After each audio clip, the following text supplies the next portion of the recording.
చేసిన దాన్ని తెలంగాణ అభివృద్ధిని అడ్డుకోవడానికే చేస్తుందని మేము భావిస్తాము. మాకు ఏదైనా చెప్పొచ్చే కారణాలు.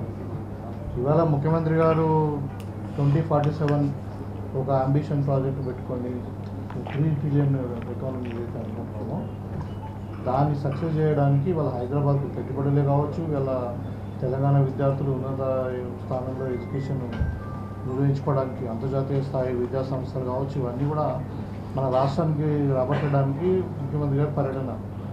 దాన్ని అడ్డుకుంటే తెలంగాణను అడ్డుకుందామని. ఎందుకంటే ఇంతకుముందు ఎందుకంటున్నా అంటే నేను Telangana reorganisation, Andhra Pradesh reorganisation bill అయ్యి ఇప్పుడు 12 సంవత్సరాలు అవుతుంది, 13 సంవత్సరాలు అవుతుంది. ఇంకా ఇట్లా అమలుకు నోచుకుంటున్నారు.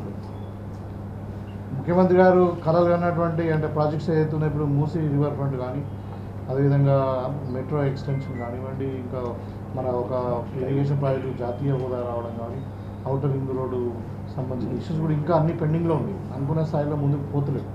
అంటే అక్కడ డెఫినెట్గా తెలంగాణ అభివృద్ధిని అడ్డుకోవాలనే ఒక ఆలోచన కేంద్ర ప్రభుత్వానికి ఉన్నది.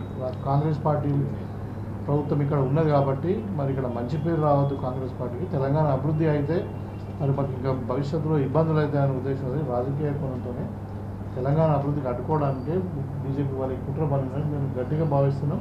దీన్ని తీవ్రంగా ఖండిస్తున్నాం కూడా. ఇవాళ ముఖ్యమంత్రి పర్యటన అడ్డుకోవడం.